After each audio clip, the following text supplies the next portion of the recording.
Bienvenue aux entrevues citoyennes 2014 de la Jeune Chambre économique du Grand Avignon. Notre association a mis sa neutralité et son indépendance au service du débat aux élections municipales. Nous sommes allés à la rencontre des Avignonnais qui nous ont fait remonter leurs questions aux candidats. André Signon, bonjour. Bonjour. Merci d'avoir accepté notre invitation. Vous êtes le candidat d'Avignon Alternative. Nous allons commencer par la première question. Alors, l'expression Avignon ville-musée est revenue plusieurs fois lors du questionnaire. Quelles sont vos propositions concrètes pour redynamiser le centre-ville ? Alors, plusieurs propositions. D'abord, si nous voulons que le centre-ville devienne attractif, il va falloir le rendre attractif. Va falloir le rendre propre. Il va falloir faire en sorte qu'on puisse circuler dans cette ville, ce qui est très difficile aujourd'hui. Il va falloir réattirer une population intramuros, commerciale, et une population pérenne et une population qui vit et qui dort dans le centre-ville, comme je le fais depuis des années.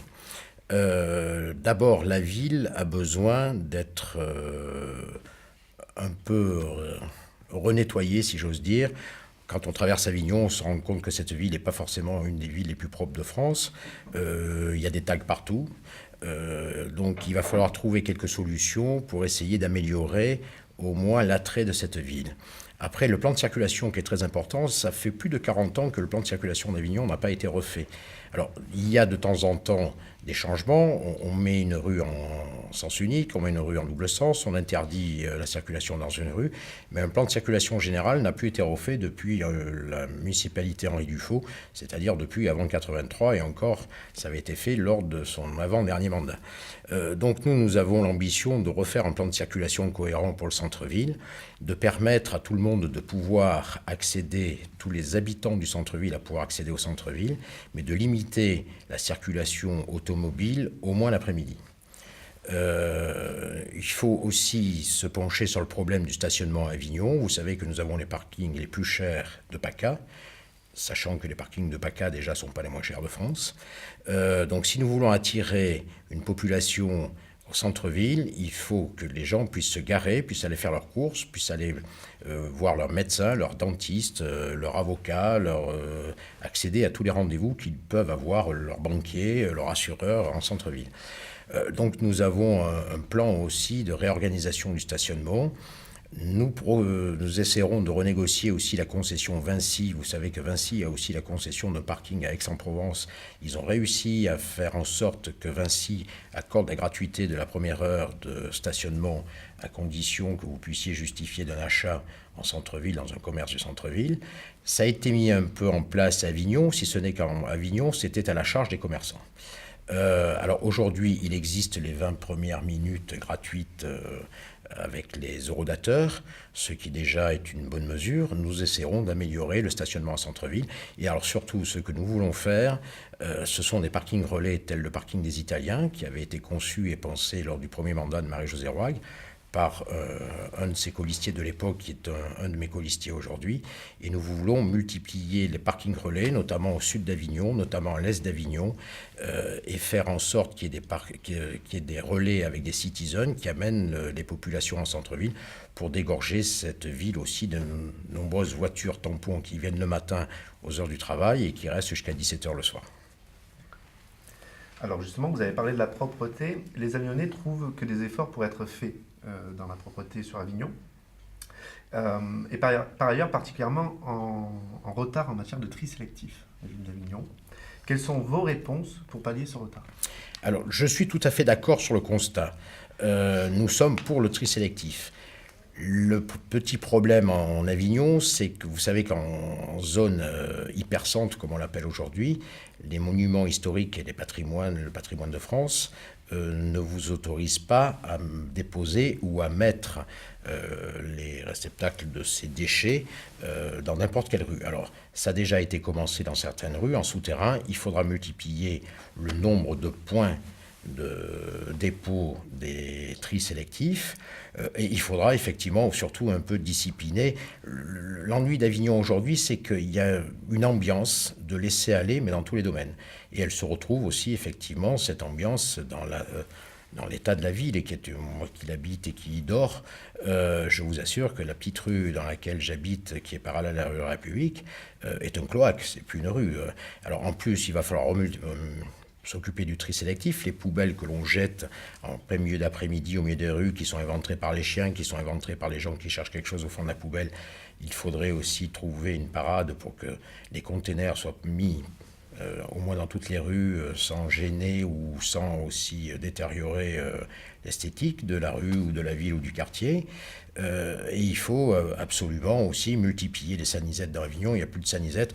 Chaque fois que j'ouvre ma porte d'entrée, je me retrouve dans... Enfin, je ne vous décris pas la situation, mais je ne suis pas le seul à la connaître. Donc effectivement, il y a des efforts à faire et peut-être remotiver aussi les équipes municipales qui sont pleines de bonne volonté, aussi bien dans le service de la propreté que dans les services de sécurité. Ils vous disent tous, bah oui, mais c'est qu'on n'a pas de mission, oui, mais on ne nous dit pas exactement ce qu'il faut faire. Donc nous, ce que nous voulons, c'est que dans tous ces thèmes que nous voulons changer sur Avignon, nous aurons un élu et un adjoint qui sera impliqué dans sa tâche, qui sera impliqué sur le terrain, et nous gérerons cette municipalité comme une entreprise. C'est-à-dire qu'il faudra que je demanderai, moi en tant que maire, je ne serai pas le monsieur omnipraticien qui s'occupe de tout, je serai le chef d'orchestre et je serai vigilant d'avoir un retour et une obligation de résultat. C'est-à-dire qu'à chaque adjoint ou chaque délégué qui aura une mission, je constaterai s'il y a eu un résultat effectif ou pas. Alors, la rentrée de septembre 2014 marquera la mise en place de la réforme des rythmes scolaires. Quelle organisation globale présenterez-vous aux familles ? Alors, la première chose, nous sommes des républicains, donc pour le républicain que je suis et les républicains que nous sommes sur cette liste, il est hors de question de ne pas appliquer les lois de la République. J'ai une chance par rapport aux autres candidats, c'est d'avoir comme colistier un monsieur qui a fait toute sa carrière dans l'éducation nationale au plus haut niveau, puisqu'il est inspecteur général de l'éducation nationale et des universités à la retraite. Donc bien évidemment que sa compétence sera mise à mal, si j'ose dire. Il s'agit de M. Morel, qui du reste a été un des co-auteurs des rapports présentés au président de la République. Alors une fois qu'on a dit ça, nous étudierons ce dossier dès le lendemain de l'élection. Il faut savoir que la loi nous demande de mettre en chantier les nouveaux rythmes scolaires dès la rentrée de septembre, qui aujourd'hui est les premiers jours de septembre. C'est plus le 15 septembre comme moi j'ai connu quand j'étais enfant, c'est-à-dire que quelques mois après, quelques semaines après l'élection, il faudra que nous soyons prêts pour pouvoir accueillir les élèves de la ville d'Avignon. Alors les élèves de la ville d'Avignon, il faut savoir que c'est quand même à peu près 9000 écoliers, c'est 58 écoles, ça sera un gros travail, un gros chantier. Donc nous aurons deux exigences, c'est surtout sur la qualité du personnel qui encadrera ces élèves, et l'autre exigence, c'est de travailler en partenariat d'abord avec les directeurs d'école et les professeurs des écoles, avec les parents d'élèves, pour trouver au mieux quelles seront les activités que l'on pourra proposer aux élèves, et étudier aussi avec le monde associatif des partenariats pour pouvoir trouver des activités avec ces enfants. Mais nous nous engageons bien évidemment à appliquer la loi. Alors appliquer la loi, il faut aussi savoir que ça a un coût pour une commune, c'est ce qui est chiffré par le ministère de l'Éducation nationale à peu près 150 € par élève. Je vous disais tout à l'heure que nous en avions à peu près 9000, vous faites un calcul rapide, c'est une très grosse somme. Si ce n'est que l'État apporte une aide de l'ordre de 50 €, c'est-à-dire un tiers par élève, il y a aussi un tiers qui est apporté par les caisses familiales, il reste à la charge de la mairie un tiers, c'est-à-dire 50 €. Ça fait déjà une grosse somme, ça fait déjà une somme importante que nous nous engageons à trouver et à dégager sur le budget de la mairie sans augmenter les impôts et sans faire peser aussi le poids de cette nouvelle charge auprès des parents d'élèves. Et nous, par contre, nous nous battrons avec les autres administrations d'État pour que les dotations, les deux autres dotations dont je vous parlais, soient reconduites les autres années. Alors, face au sentiment d'insécurité actuel, quelles sont les mesures phares de votre programme ? Je me répète un peu, je vous disais tout à l'heure que nous avons du bon personnel dans cette municipalité qui parfois n'est pas très motivé parce qu'il ne se sent pas soutenu, qu'il n'a pas de mission. Alors la première mission, je l'ai dit au début de cette campagne électorale, je n'ai pas changé d'avis. Le seul poste dans lequel on peut embaucher du personnel, ça sera dans les postes de la police municipale, s'il s'avère nécessaire d'embaucher. Effectivement, le sentiment d'insécurité qui règne à Avignon n'est plus tolérable. Ça fait partie de l'attractivité de la ville dont je vous parlais tout à l'heure. C'est-à-dire que si on veut que la ville soit attractive, il faut aussi qu'on s'y sente bien et en sécurité. On ne peut pas se permettre d'avoir suffisamment de personnel de police pendant le festival. Il faut que pendant toute l'année, on ramène une sérénité dans la ville d'Avignon. Quand je dis la ville d'Avignon, ce n'est pas intramuros. Pour moi, la ville d'Avignon, c'est Avignon. Donc nous, ce que nous proposons aujourd'hui, c'est d'abord d'avoir un adjoint chargé de la sécurité, un peu comme sous le premier mandat de Marie-Josée Roig, quelqu'un qui s'occupe 24 heures sur 24 de la sécurité, qui soit au contact et sur le terrain avec la police municipale. Et nous proposons surtout d'embaucher des gens qui, vous savez, il y a beaucoup de caméras qui ont été installées dans Avignon. Alors ces caméras sont inopérantes parce qu'il n'y a pas assez de personnel qui regarde les écrans et qui regarde ce qui se passe derrière ces caméras.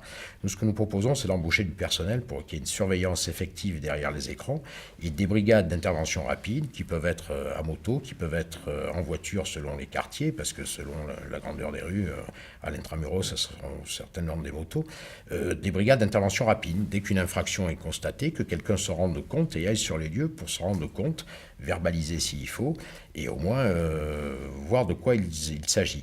Après, nous nous engageons aussi, et moi je m'engage en tant que maire de cette ville, à déposer plainte chaque fois qu'il sera nécessaire. C'est-à-dire que quand dans les caméras on verra des personnes qui dégradent, qui créent des incivilités, si nous avons des gens qui sont en train de faire des tags sur des maisons ou des bâtiments publics, nous déposerons plainte systématiquement pour qu'il y ait des enquêtes, pour qu'il y ait un suivi et pour qu'il y ait aussi une sanction. Parce qu'autrement, s'il n'y a pas de sanction, il n'y aura pas de respect de la loi. Nous serons aussi très vigilants sur les incivilités sonores du centre-ville, c'est-à-dire, vous savez, les véhicules sans pot d'échappement, les postes de radio à tue-tête en pleine nuit, c'est le citadin d'Avignon qui vous parle, je connais ça tous les jours. Et ce que nous demanderons surtout à la police municipale, c'est une présence. Nous serons aussi pour avoir un commissariat de police municipale à la Barthelas, maintenir celui de Montfavet et peut-être augmenter les effectifs. Il faut que la police municipale soit sur tout le périmètre de la ville et une mission claire et que cette police municipale se sente soutenue par les élus qui ont été portés à la ville. Autrement, bien évidemment, s'ils ne sont pas motivés, il n'y aura aucun résultat.